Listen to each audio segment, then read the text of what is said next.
Tonight on CBC Vancouver News. It really is remarkable.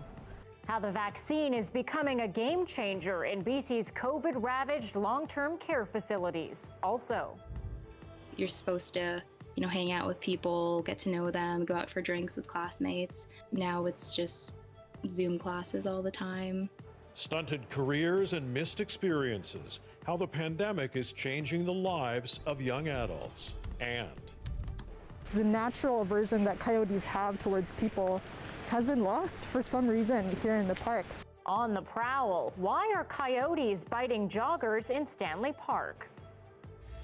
This is CBC Vancouver News.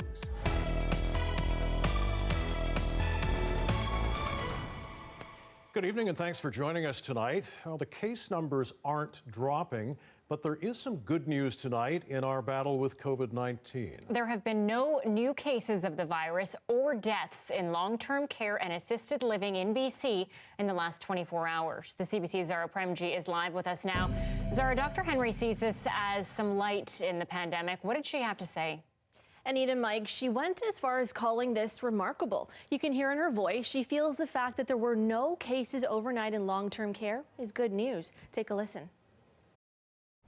This really is a reflection of the vaccines that we have had and their use and deployment to long-term care and assisted living across this province. This is a success that we need to appreciate and celebrate, even as we are preparing now to be able to provide more vaccine to more people in our communities.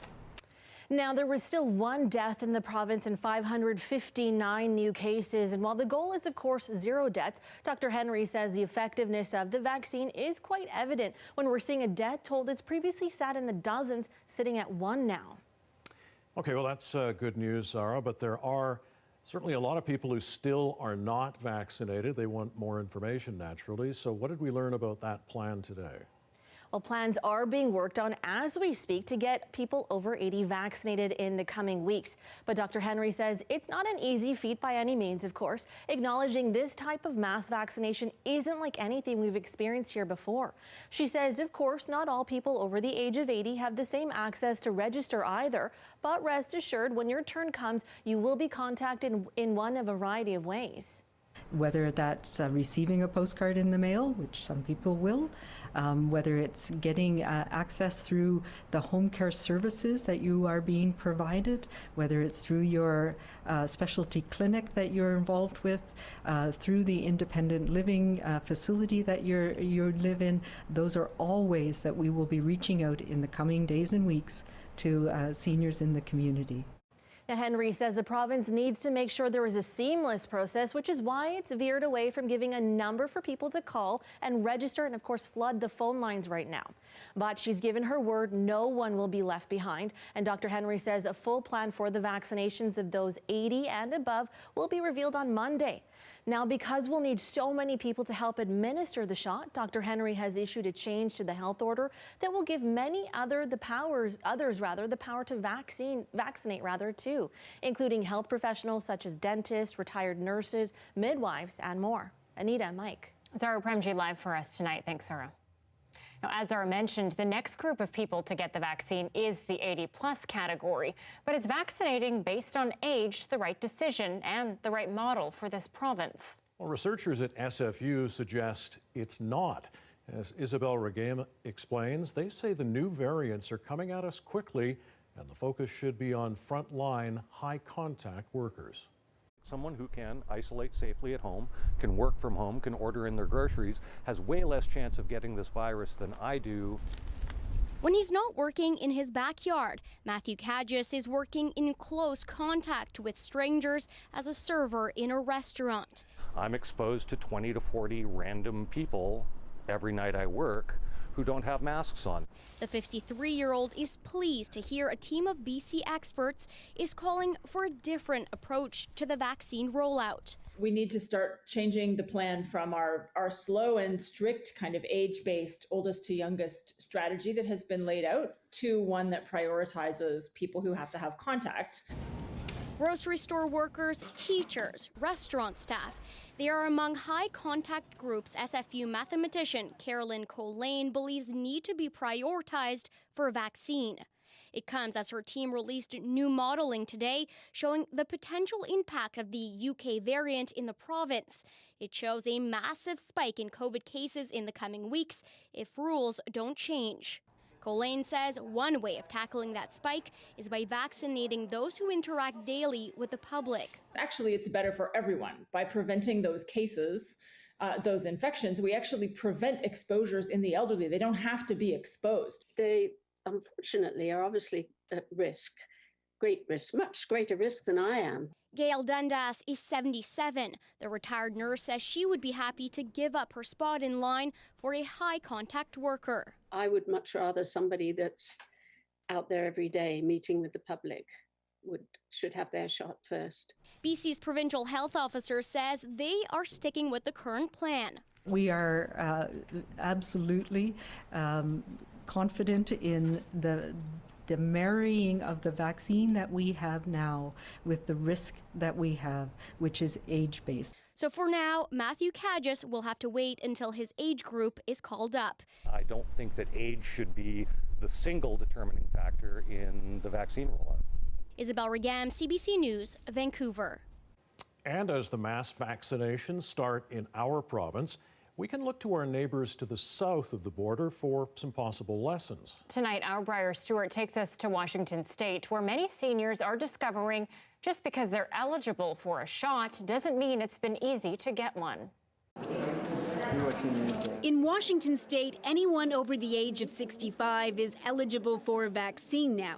The problem is actually getting an appointment. If you're looking for really cool concert tickets and you want to go see Beyonce in the first row, you've got to be there right on the second they open.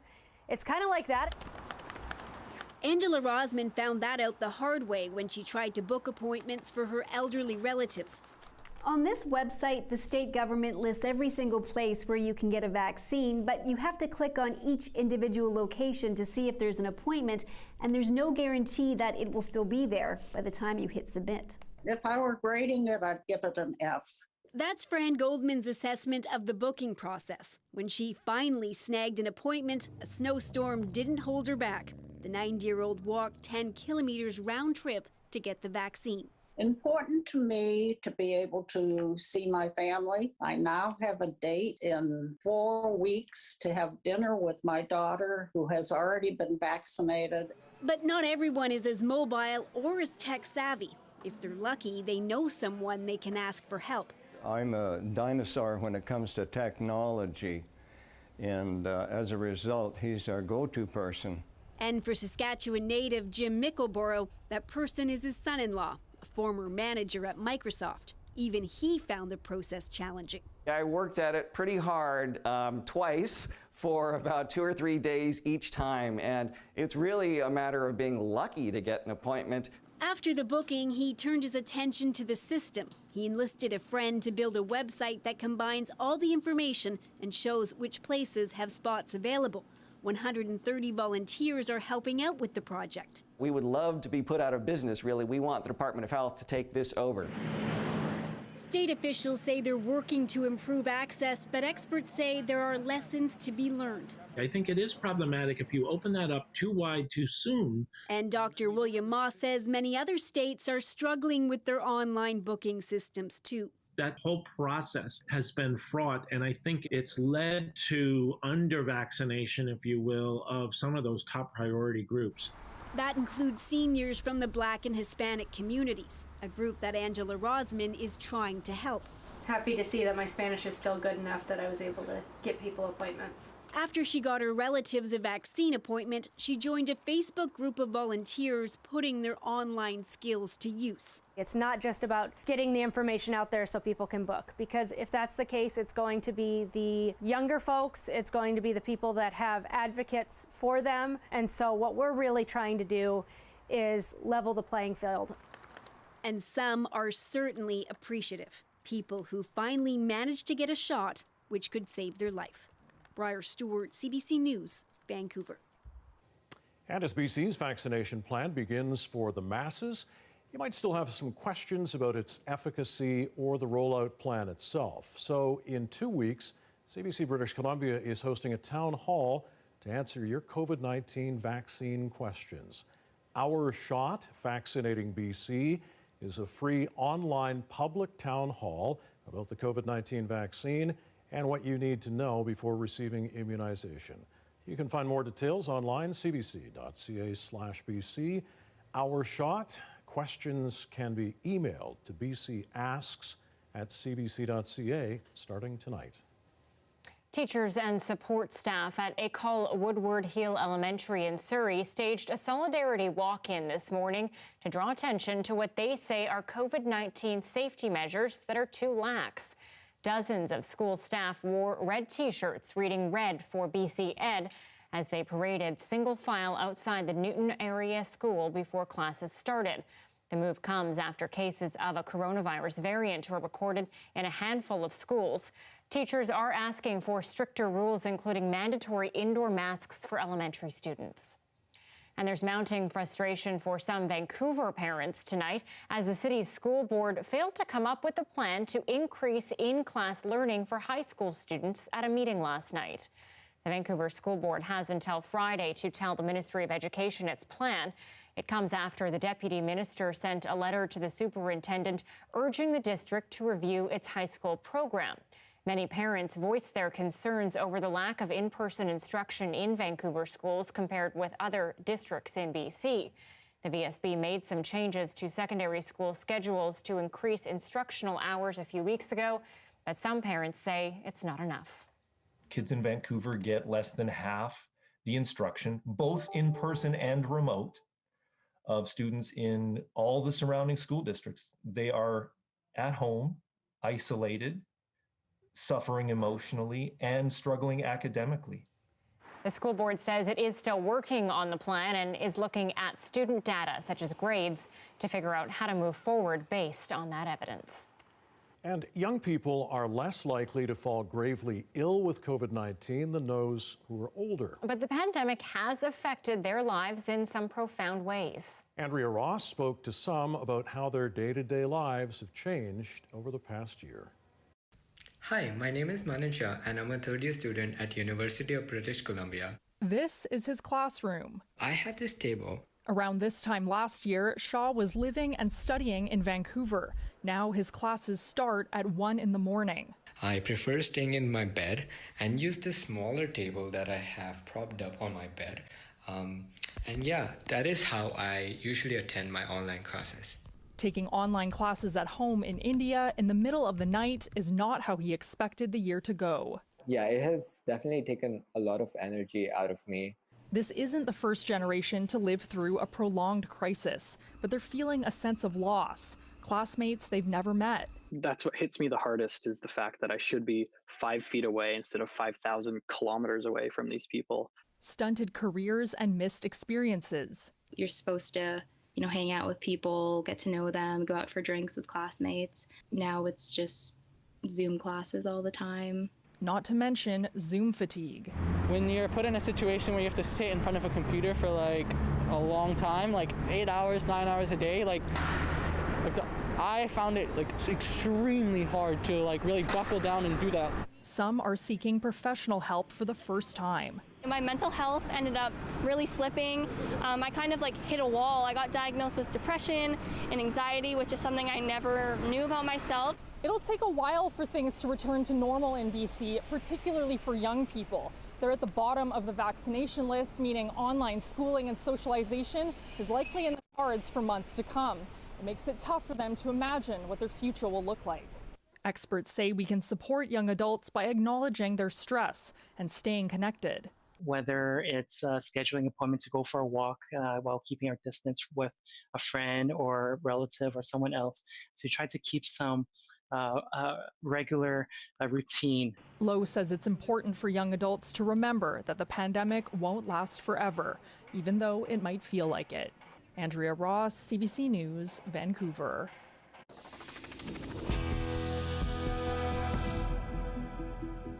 A teacher at a West Vancouver private school has been charged in connection with what police are calling an intensive child porn investigation. Police say Luke Lawson was teaching at Mulgrave School in September last year when he was arrested. He was released on conditions and was ordered to not be around young people. Lawson has now been charged with 1 count of possession of child pornography. Police say they worked closely with the school to assess if any students or other local children were harmed. We did determine that there was no risk present to the public, and we don't believe that that anybody in the school was a victim of this person's actions. Mulgrave School says Lawson has been suspended from his job. His first court appearance is expected in March. 5 years after her daughter disappeared, the mother of a missing Indigenous woman is renewing her plea for information. These past years have been the hardest years of my life. All I am left to do is wonder where my daughter may be.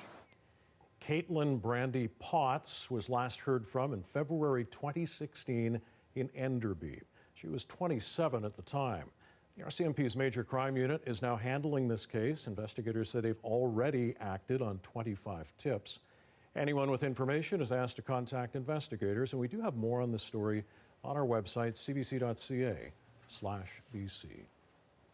One of Canada's best-known Olympians is receiving another honor not far from where he faced unrelenting racism decades before. I am very proud to announce the new name for this track is the Harry Jerome Oval. Jerome's name is going to adorn a track being refurbished at West Vancouver Secondary School. The champion sprinter won a bronze in the 100 meters at the 1964 Tokyo Olympics and several golds at other events, overcoming serious injuries. But growing up in North Vancouver in the 1950s was not easy. Neighbors petitioned to stop his family from moving in, and on their first day of school, Harry and sister Valerie were attacked by other students with rocks. Eventually, both found success and self-esteem through sports. Harry Jerome died in 1982. He was 42 years old. The new oval is set to cost $5 million.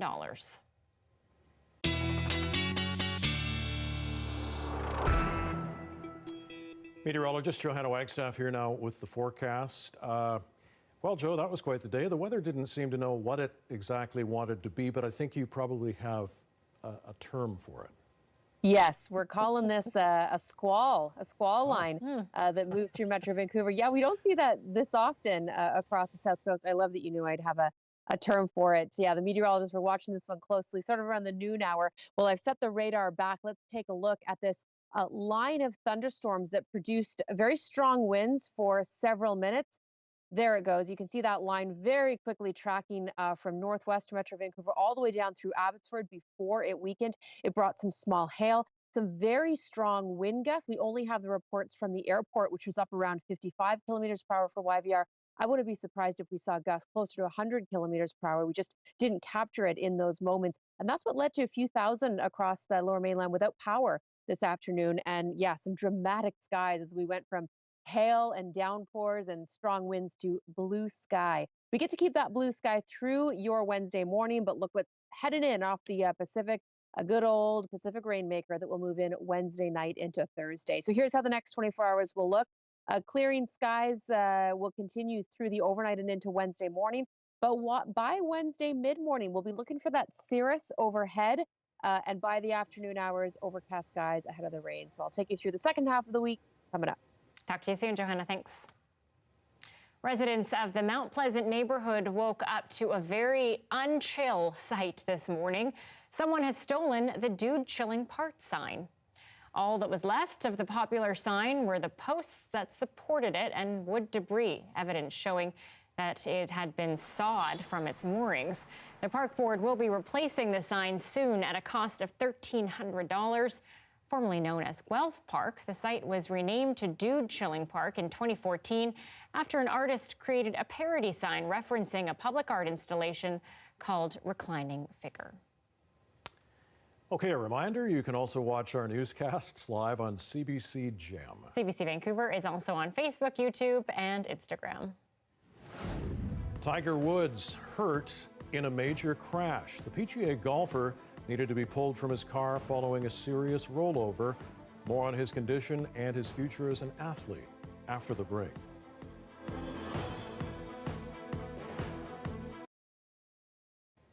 Thank you, as always, for staying with us during our commercial-free live stream.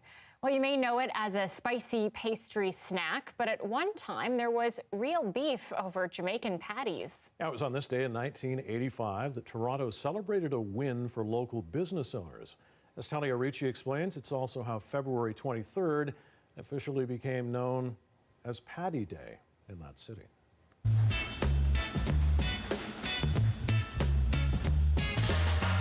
I can say it's spicy, savory deliciousness. Everybody likes a handheld food. That's part of who we are and something that made home familiar to us. Jamaican patties get a lot of love in Toronto. Warden Station is just one of many places that you can get them. And there's quite a bit of history behind this snack and why it's recognized today. So it's something that a lot of Jamaicans, my family included, have brought with us, when we migrated here to Canada. But in 1985, the government took issue with the term beef patties. In Jamaica, these pastries are called beef patties. But in Canada, that name is illegal. That Canadian Consumer and Corporate Affairs inspectors came to Kensington Market and told the people who had been selling patties that was violating the rules. The claim was that Jamaican patties didn't match the technical definition of beef patty under the Meat Inspection Act. Why are you making such a fuss about the patty? I think it's understandable for everyone to believe and feel that the patty was not a violation of anything. Everybody knows what a patty is. CBC covered it at the time when businesses were told they'd be fined. They said that we were confusing the public. We were misleading the consumer. The consumer was under the impression that a patty is the thing that goes into the middle of a hamburger. Now the general manager of Paddy Palace, Michael Davidson, looks back and says there was a silver lining. We were able to come to an amicable agreement to continue to call it a Jamaican patty as opposed to just a patty. The incident actually brought a lot of publicity to the product itself, which I think helped to expand the consumption of it in the GTA. What gives this patty such a flaky crust is butter. To prepare for Toronto's Paddy Day, this chef hosted a virtual event sharing her auntie's recipe. Raquel Fox says she's been eating patty since she was in diapers. The significance to me is just showing how diverse Canadian culture is, and there's room for all of us, right? This food in Caribbean culture embodies a lifestyle. It is medicinal. What would you say to someone who's never had a Jamaican patty? Try it, you like it. They're delicious and they're nutritious and they're quite affordable. And today, they're celebrated. Talia Ricci, CBC News, Toronto. I just had one yesterday. I love Jamaican patties. I did. Oh, fantastic. Tasty. Why do I always find myself super hungry at about this time of the newscast? Okay, back in Gotta bring a snack under the desk. Exactly. Back in just a second.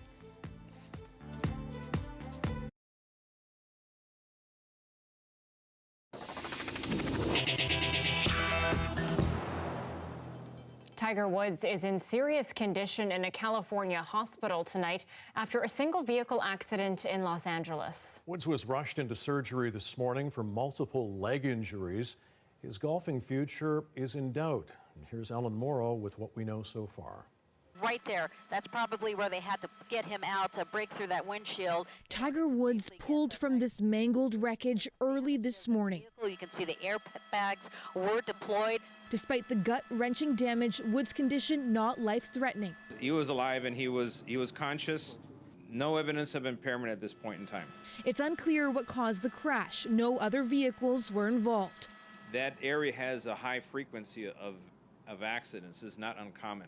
The crash, the injuries, just the latest adversity to face the golf superstar, still recovering from his 5th back surgery last month. I'm feeling fine. I'm a little bit stiff.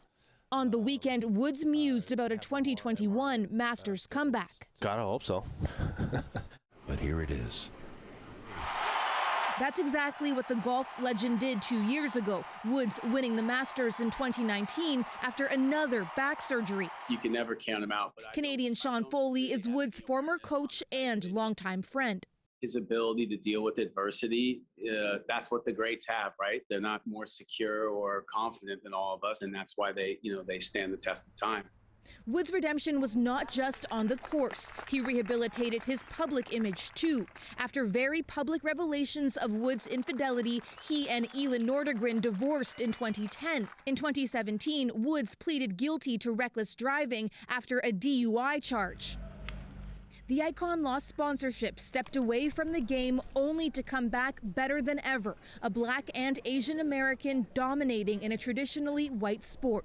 As an Asian American, I identified with Tiger culturally, but as well as in terms of his achievements, personal achievements, career achievements. For now, the focus not on those achievements, but on Wood's health and a swift recovery.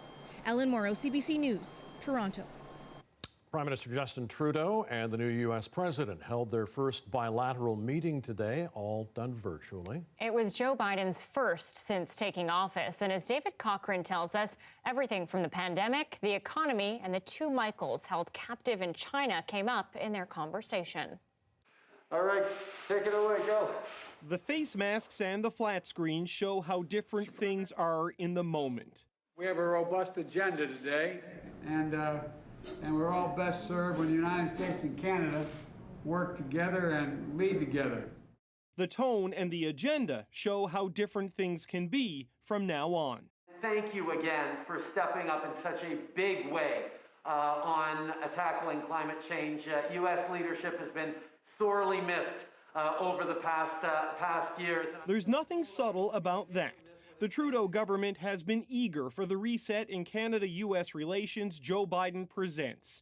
That reset started with a setback, the cancellation of the Keystone XL pipeline, and it's progressing through the uncertainty of Biden's Buy American policy. But there's a trust and goodwill that's been missing for 4 years.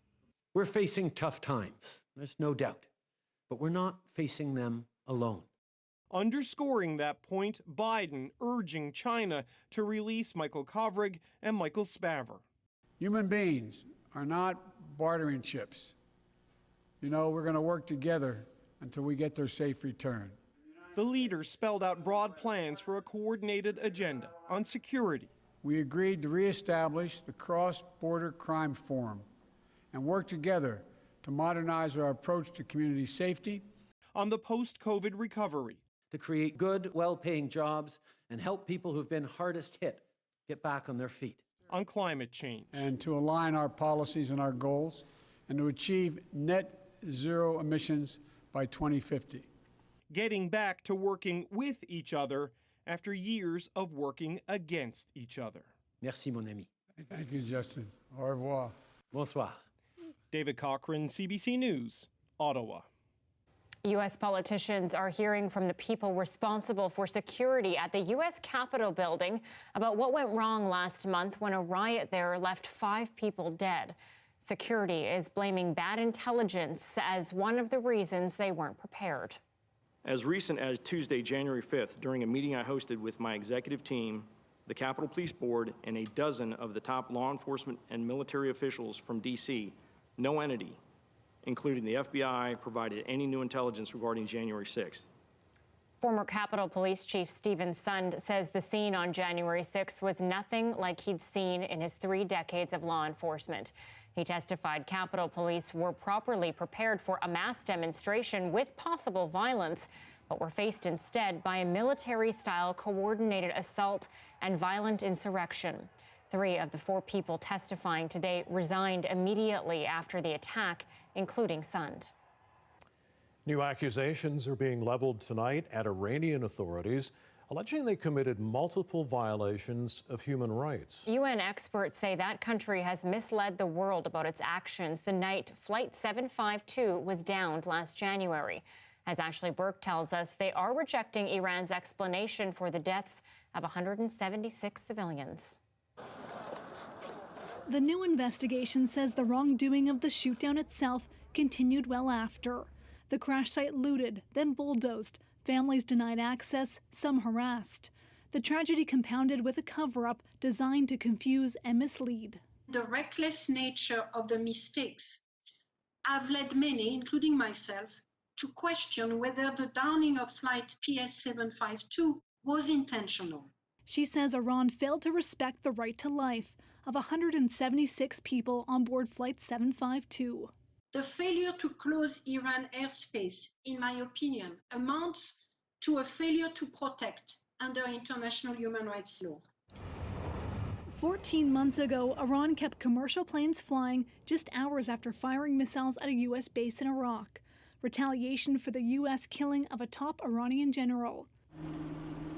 Iran later said a wing of its military mistook Flight 752 for a hostile target, and it only had 10 seconds to decide to fire. Today's findings suggest it would have had 45 seconds or more, and noted planes flying the same route earlier escaped attack, one of many contradictions laid out. The mere fact that she has decided to investigate the destruction of PS752 suggests that it was, if not intentional, at the very least, foreseeable and preventable loss of human life. I think it's a turning point. Hamid Ismailian's wife and daughter died on the plane. He says victims' families are done waiting on Iran for answers and want Canada and the international community to take action.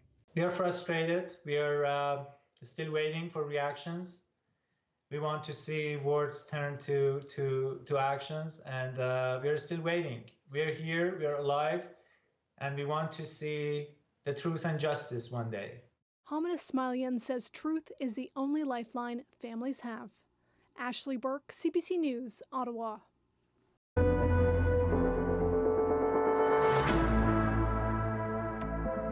A Toronto restaurant owner who defied COVID rules has been left to cover the costs behind busting his establishment. The city sent him a $187,000 invoice for having police and public officials show up at his restaurant. And as Greg Ross explains, some are questioning if the government is within its rights to have violators foot the bill.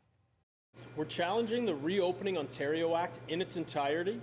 Over the weekend, Adamson barbecue owner Adam Skelly vowed to fight the numerous criminal and non-criminal charges he is facing for opening his restaurant during the lockdown.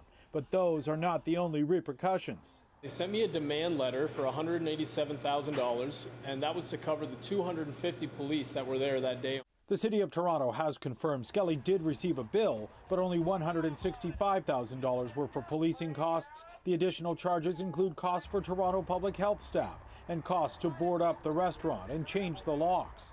There's no reason why the people of Toronto should have to bear the costs, frankly, of actions by another individual that are contrary to law.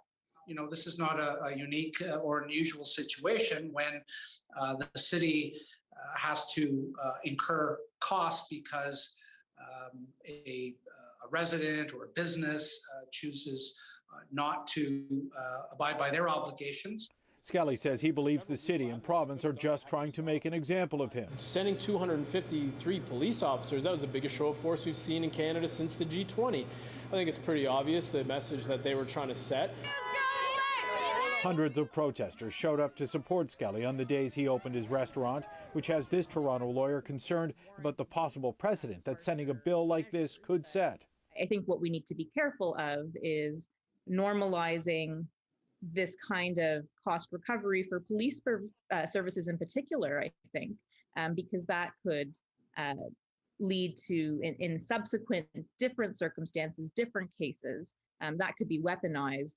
There is a balance that needs to be made with respect to, you know, the right to protest, but this wasn't what this was about. This was about opening a business that, in defiance of public health orders, provincial regulations, to protect public health during a public health emergency. Skelly doesn't appear to have any intention on paying these costs. Any reasonable judge will not grant them that order. Skelly says $350,000 have been raised to pay his legal bills. Greg Ross, CBC News, Toronto. It's a mystery in Stanley Park. Why are joggers being bitten by coyotes? And what to do if you encounter one? Mike talks with an expert next.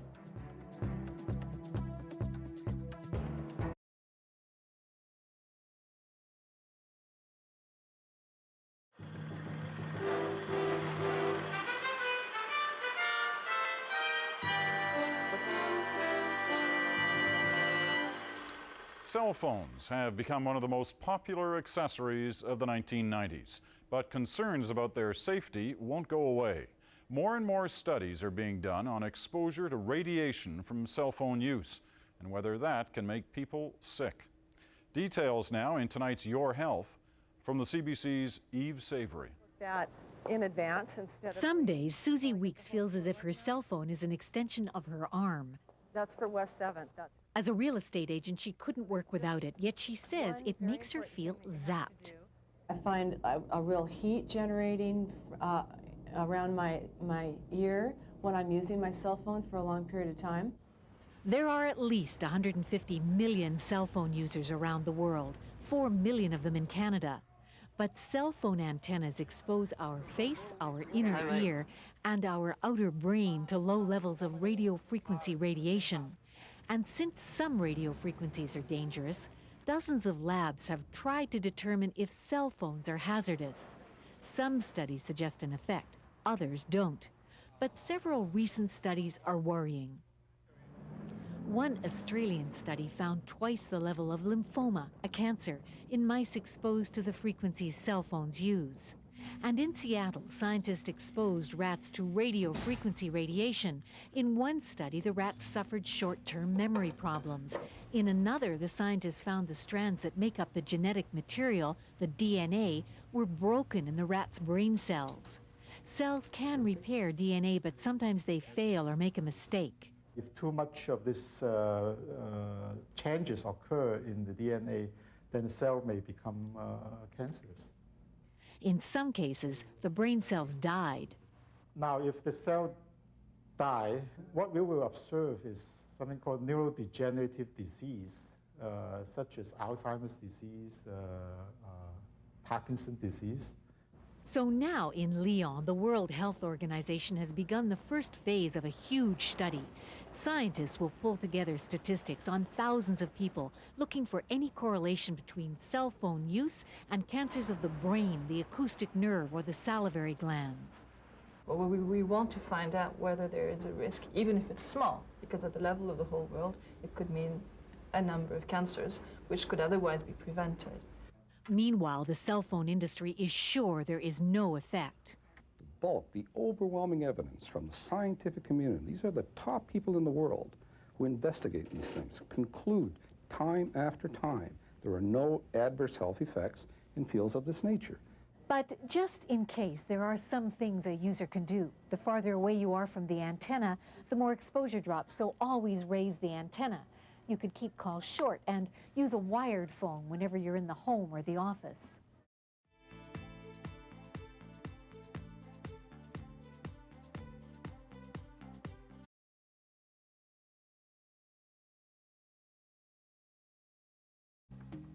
Some of the stories we're following tonight on CBC Vancouver News. So right now we want to make sure we have all of the systems in place so that we make it as easy as possible. Dr. Bonnie Henry says BC will announce plans Monday on the COVID-19 vaccine rollout for people over 80.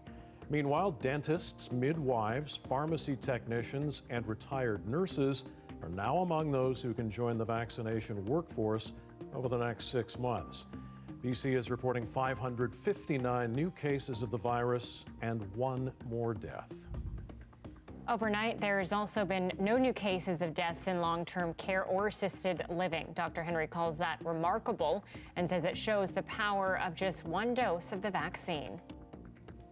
Well, incidents involving people and coyotes in Vancouver's Stanley Park are now well into the double digits this year. Just last week, another jogger was bitten by a coyote on the seawall near the Lionsgate Bridge. The question is, why is it happening in the park and not in other areas? And what should you do if you encounter an aggressive coyote? Well, this afternoon, I talked with Danny Piezas from the Stanley Park Ecology Society. Danny, let me ask you, first of all, I mean, coyotes have long been associated with Stanley Park, but what's going on right now? We've had these encounters with people. Some of the animals are quite aggressive. Mm-hmm. You're right. Like, people have been seeing coyotes in Stanley Park, and most encounters are very normal in passing. They would see them on the trail, they'd look at you and then move on. But Since the start of this year, we've been having incidents where joggers particularly have been chased and then even bitten on the legs by coyotes. And I think that there are two main drivers to this. One is that coyotes already have a natural chase instinct towards things that are running away from them. But we don't have joggers being chased all over the Lower Mainland. So the second driver is that the natural aversion that coyotes have towards people has been lost for some reason here in the park. And across urban coyote studies, the thing that contributes to this loss of natural boundaries is mostly to do with wildlife feeding, when people have fed them directly or indirectly, hand-fed them or left out food that attracts them to human spaces. So I guess one of the takeaways from that is just don't feed the wildlife. Yeah, for sure. And we're also trying to find out what has changed in the past year, because wildlife feeding has been happening in the park. Right? Yeah. Unfortunately, Stanley Park is sort of seen as a place where you could do that because wildlife lives here. So we'd like to find out more about who is feeding the animals and why they might be doing it, if there are certain patterns, if people do it regularly. We encourage the public to report sightings of wildlife feeding incidents to the Stanley Park Ecology Society website, as well as 311 or the Van Connect app. And those sightings will help us make decisions from here on out. All right, so I'm walking on one of the trails or jogging, and I have an encounter with a coyote or other. What do you do? Great. Well, first thing, don't run. Right. So if you're jogging, stop jogging, turn around and face the coyote, and make yourself look intimidating. Be big and loud. Wave your arms, make a lot of noise. And the purpose is to scare off the coyote so that it teaches them, when they have an encounter like this with a person, to not come close, to stay far away. Most of the incidents with the bites in the park have been with joggers, and so we ask joggers to make sure you are able to be completely mindful of your surroundings when you visit the park. Don't have your earphones on, and be vigilant. And if you're walking through the park, some people have also reported just being approached by coyotes, and it sounds like they're expecting some kind of a food reward. And so when that happens, same thing, stop, face the coyote, and make a lot of noise and look big. All of those things can help modify the behavior that we're seeing in the park right now, and it's proactive as well as reactive. Good advice. Danny, thanks for doing this. We appreciate it. Thank you so much, Mike. Winter wonderland or smelly mess? After the break, we take you to Manitoba, where part of a river is now flooded with sewage. 6:42, a live look at downtown Vancouver tonight, up at City Hall, just off Cambie Street there. Kind of blustery today, a lot of weird stuff going on. So what does tomorrow have in store? Johanna's full forecast is coming up next.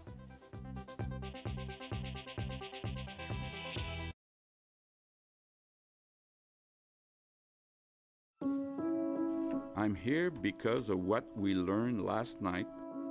Since March 13, there's been 31 deaths at Residence Aaron. There are mounting questions about what the province knew about problems at a long-term care center in Dorval and when.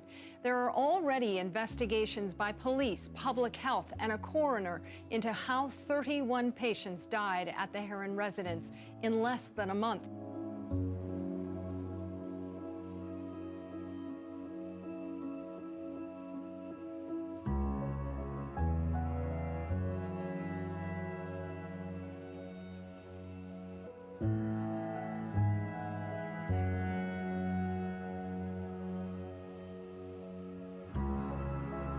It's your last Friday here. I wish I could get rid of this bad feeling I have. We arrived here on February 14, 2020. A month after she was here, it was like everything was closed up, and it was scary. It was, I have to say, it was scary to know, was she safe? She was saying things that I was worried because it sounded she sounded very anxious about what was going on. So I don't know what she was a witness of. I'm just happy that because of her dementia, she doesn't remember.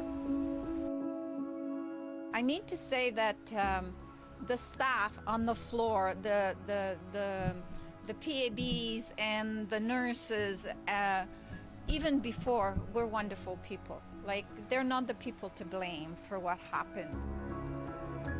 The feeling is sad because we created still like a family here. You know, we were like in a war, and now the war is down, and now we're moving our residents, and we're moving the staff. Until the end, we're gonna be still there for them. Everything's gonna be okay. I hope you're right. My hope is that everybody learn from this terrible ordeal that our elderlies need better care. And if we don't take care of the elderly, one day it's going to be us who's going to be there. And if we don't have empathy for that kind of clientele, you know, where are we going to be when it's our time? So we need to teach the young people and our children that, you know, the elderly is really it's like a pot of gold, because without them we will not be here. You're going to your new place. Oh, okay? Bye. Bye-bye. Bye-bye.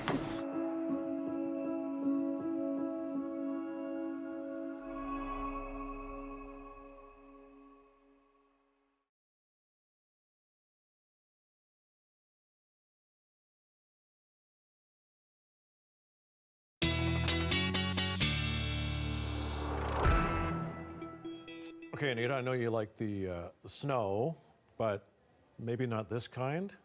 People in Alberta know that living in Calgary means unpredictable weather. Take this month alone.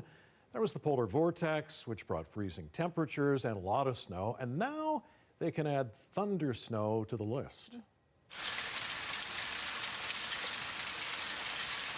Yeah, the unusual sound of hail coming down last night. In other parts of the city, people heard thunder and saw lightning at times, and finally the triple doozy, the snow. Weather experts call this thunder snow, where snow is accompanied by lightning. Isn't very common, but it does happen. I actually really love that, but I want to know, Johanna, is thunder snow the technical term? Because I know you love the technical terms. Yeah, we've had everything in the show. Squalls, now with thunder snow.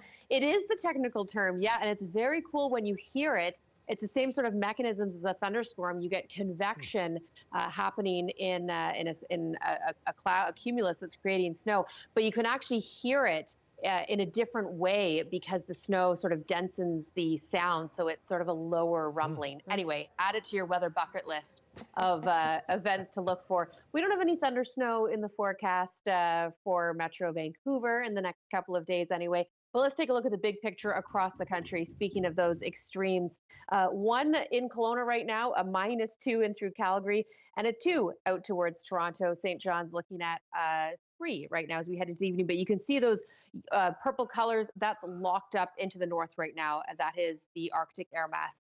Taking you through our forecast, as I mentioned, we'll see clouds rolling quite quickly. So if you can get out early to enjoy the blue sky, because sort of by 9-10 a.m., we'll see that cirrus roll through.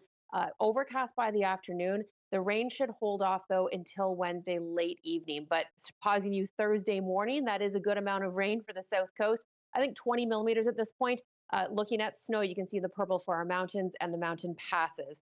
Clearing out as we head into Friday. Nice little break between systems, and we get to keep that at this point for Saturday. Saturday night, though, that's our next weather maker. So really just 2 Pacific systems to get through between now and Sunday night, and we will see some blue skies in between. And speaking of blue skies, look at that high pressure across the province for tomorrow.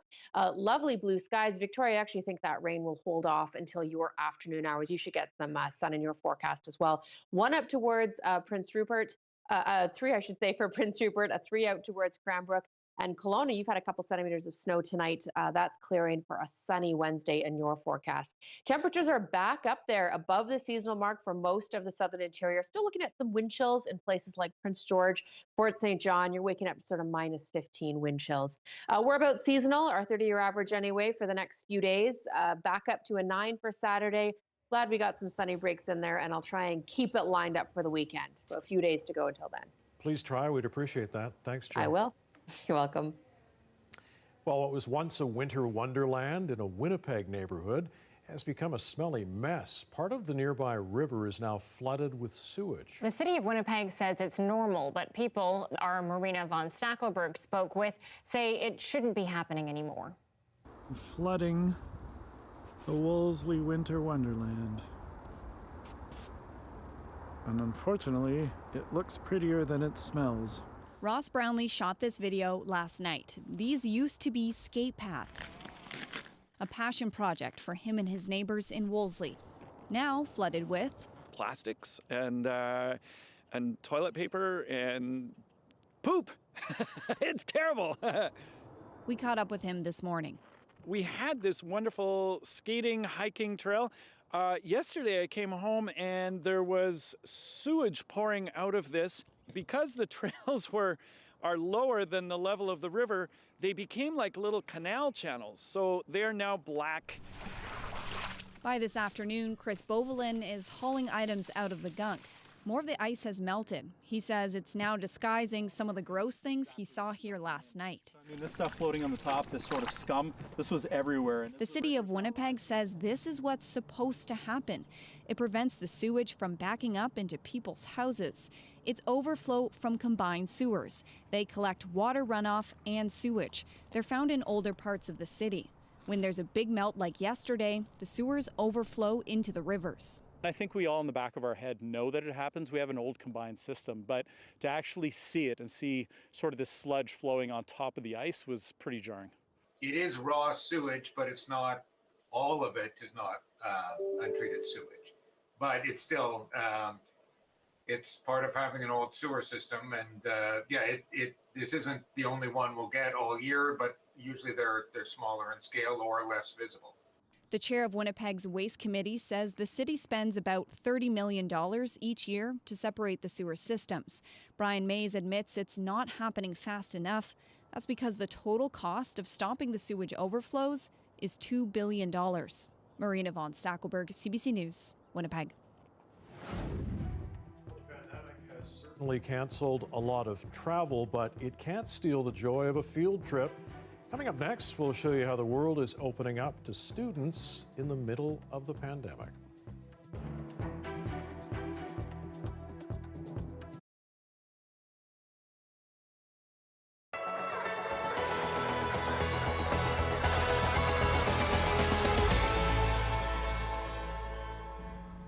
The Ramada Dome in Saskatoon is busy day in and day out. Brief lulls are quickly filled by new and returning golfers. All summer long during the pandemic, golf courses were full, and now that's flooded into the winter. At the end of the day, physically and mentally, that could take a toll if people can't really do a lot of the things that they're used to. And we're trying to provide that environment, at least something different they can focus on, that's not the pandemic and life. Akina says it's especially good for seniors who come in almost daily.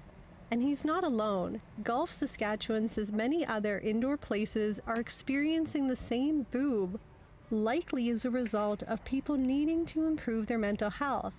What better than to walk around on acres and acres of beautiful greenery, listen to the birds chirp, and also be able to see people that you haven't seen for a long time. Stork says he expects the current increase in interest to only grow as the weather warms up.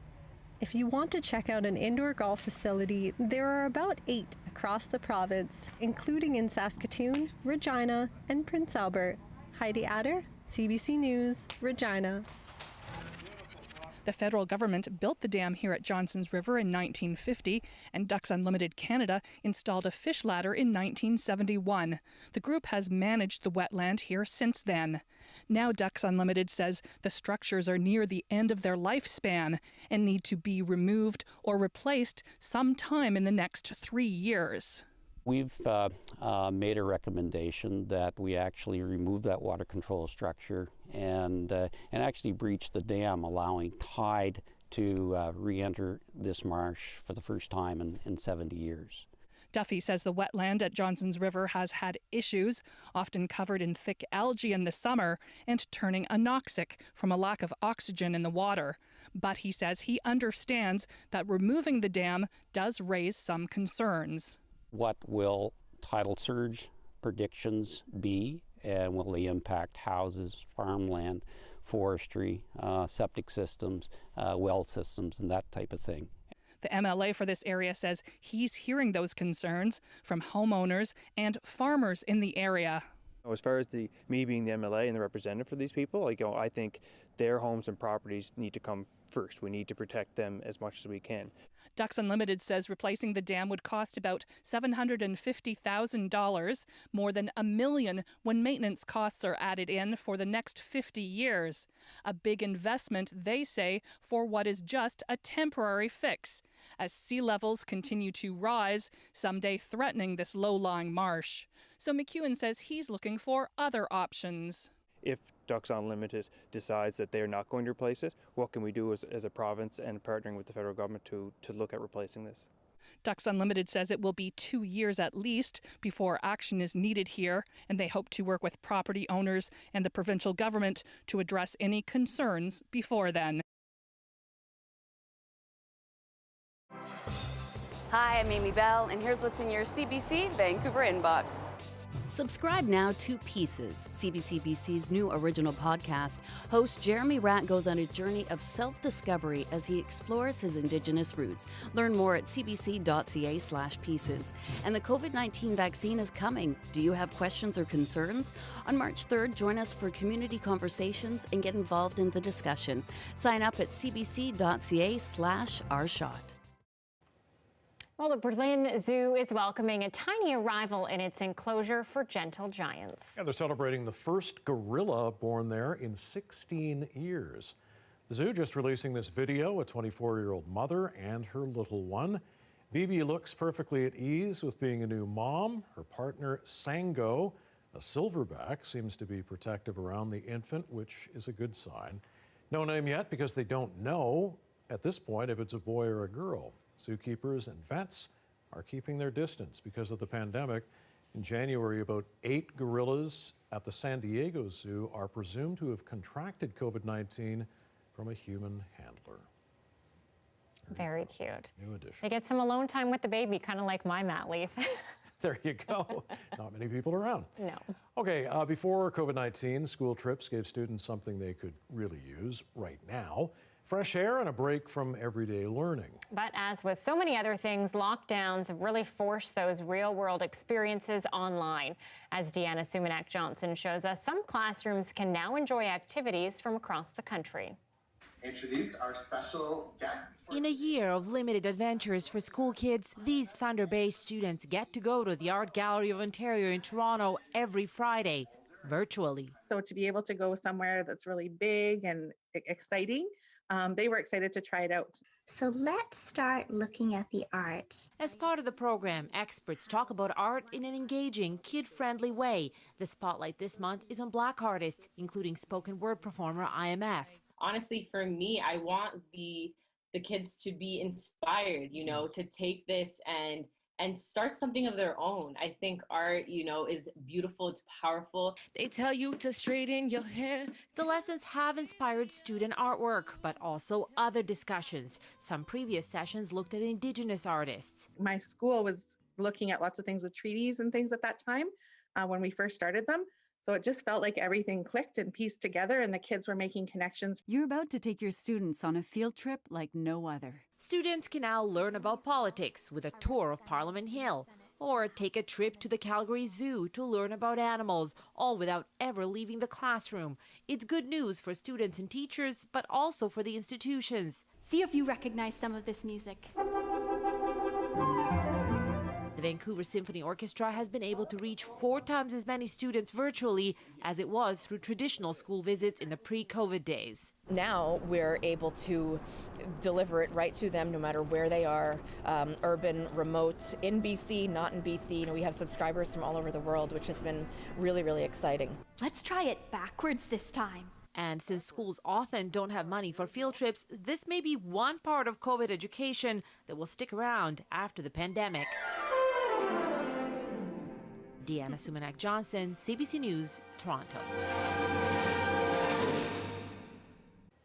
Yeah, I mean, it's great they're being exposed to these new experiences, but I think many of them would probably rather be there in person.